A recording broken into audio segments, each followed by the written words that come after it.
Du bienheureux don Colomba Marion, le Christ vie de l'âme, le sacrement et la vertu de pénitence, suite, 6e entretien. C'est bien là d'ailleurs la pensée de l'Église. Voyez, après que le prêtre, ministre du Christ, nous a imposé la satisfaction nécessaire et par l'absolution a lavé notre âme dans le sang divin, il récite sur nous ces paroles: que tous les efforts que tu feras pour accomplir le bien, que tout ce que tu souffriras de peine serve à la rémission de tes péchés, à l'augmentation de la grâce et à ta récompense dans la vie éternelle. Cette prière n'est pas essentielle au sacrement, mais comme c'est l'Église qui l'a fixée, outre l'enseignement qu'elle contient, enseignement que l'Église désire assurément nous voir mettre en pratique, elle a une valeur de sacramentale. Par cette prière, le prêtre donne à nos souffrances, à nos actes de satisfaction, d'expiation, de mortification, de réparation, de patience, qu'il rattache et relie ainsi au sacrement, une particulière efficacité que notre foi ne peut négliger de mettre en lumière. En rémission de tes péchés. Le Concile de Trente enseigne à ce sujet une vérité très consolante. Il nous dit que Dieu est d'une telle munificence dans sa miséricorde que non seulement les œuvres d'expiation que le prêtre nous impose ou que nous choisissons de nous-mêmes, mais encore toutes les peines inhérentes à notre condition d'ici-bas, toutes les adversités temporelles que Dieu envoie ou permet et que nous supportons avec patience servent, par les mérites de Jésus-Christ, de satisfaction auprès du Père éternel. C'est pourquoi je ne saurais trop vous le recommander, c'est une excellente et très féconde pratique quand nous allons nous présenter devant le prêtre, ou plutôt devant Jésus-Christ pour accuser nos fautes, d'accepter en expiation de nos péchés toutes les peines, toutes les contrariétés, toutes les contradictions qui peuvent survenir dans la suite, et plus encore de fixer à ce moment tel ou tel acte spécial de mortification, si léger soit-il, que nous accomplirons jusqu'à la confession suivante. La fidélité à cette pratique, qui rentre si bien dans l'esprit de l'Église, est d'une très grande fécondité. D'abord, elle écarte le danger de la routine. Une âme qui se replonge ainsi par la foi dans la considération de la grandeur de ce sacrement où le sang de Jésus nous est appliqué, et qui, par une intention pleine d'amour, s'offre à supporter avec patience, en union avec le Christ en croix, tout ce qui se présentera de dur, de difficile, de pénible, de contrariant dans son existence, une telle âme est réfractaire à la rouille qui s'attache chez bien des personnes à la fréquente confession. Ensuite, cette pratique constitue un acte d'amour extrêmement agréable à notre Seigneur parce qu'elle marque notre volonté de partager les souffrances de sa passion, le plus saint de ses mystères. Enfin, fréquemment renouvelée, elle nous aide à conquérir peu à peu ce véritable esprit de pénitence si nécessaire pour devenir semblable à Jésus, notre chef et notre modèle. Le prêtre ajoute que tout ce que tu feras ou souffriras serve d'accroissement à la vie divine en toi. Augmentum gratiae, augmentation de la grâce. Je vous l'ai dit, la mort est ici le prélude de la vie. Le grain de froment, dit notre Seigneur lui-même, doit d'abord mourir en terre avant de germer et de donner l'épi de la moisson que le père de famille serrera dans ses greniers. Jean 12, 24. Cette vie peut devenir d'autant plus féconde, la grâce peut abonder d'autant plus que le renoncement a réduit, affaibli et diminué les obstacles qui s'opposent à son libre épanouissement. Car retenez toujours cette vérité capitale. Notre sainteté est d'ordre essentiellement surnaturel et c'est Dieu qui en est la source. Plus l'âme par la mortification et le détachement se libère du péché et se vide d'elle-même et de la créature, plus l'action divine est puissante en elle. C'est le Christ qui nous le dit. Il nous dit même que son Père emploie la souffrance pour rendre la vie de l'âme plus féconde. Je suis la vigne, mon Père est le vigneron, vous êtes les branches. Toute branche qui porte du fruit, mon Père l'émonde, afin qu'elle en porte davantage, car c'est la gloire de mon Père que vous portiez beaucoup de fruits. Jean 15, versets 1 à 8.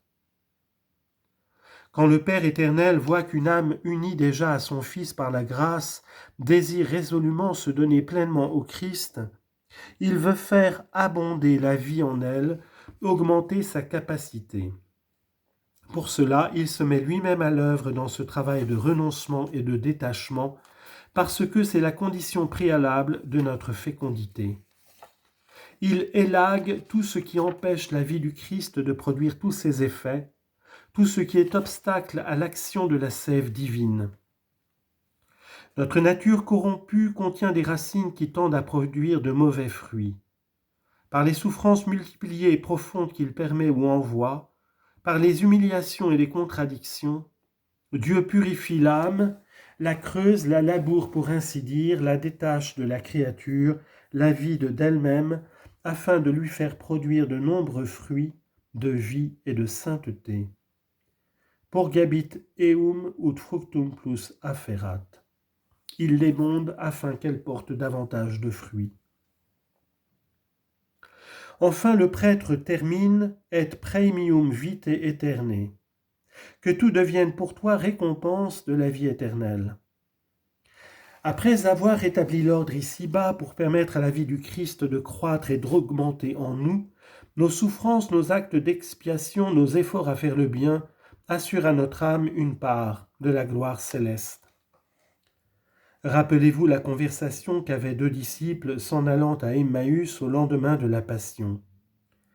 Déconcertés par la mort du divin Maître qui semblait mettre fin à leurs espérances de règne messianique, ignorant encore la résurrection de Jésus, ils se font mutuellement part de leur profonde déception.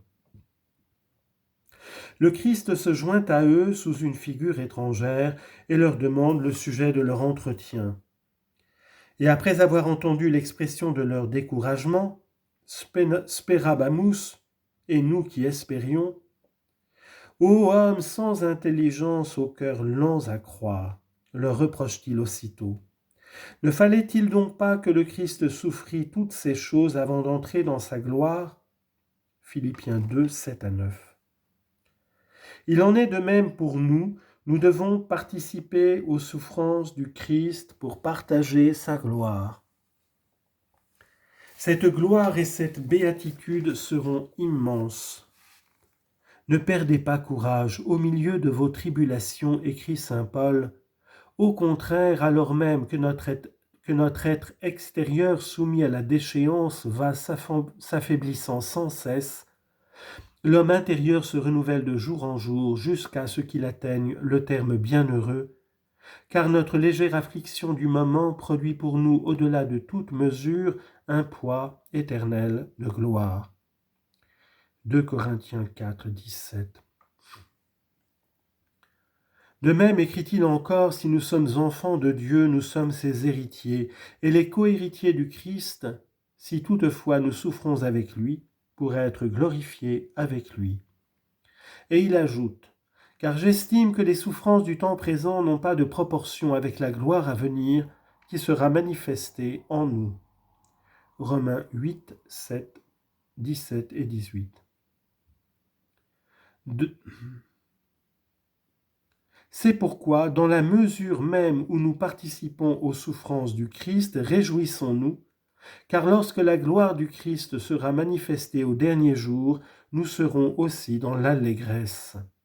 1 Pierre 4, 13.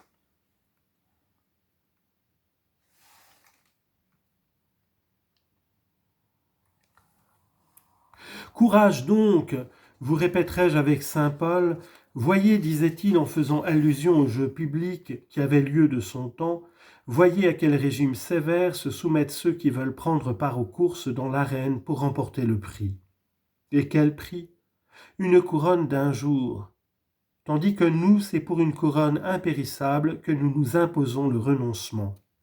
1 Corinthiens 9, 24 à 25. Et cette couronne, c'est de participer pour toujours à la gloire et à la béatitude de notre chef, Jésus-Christ.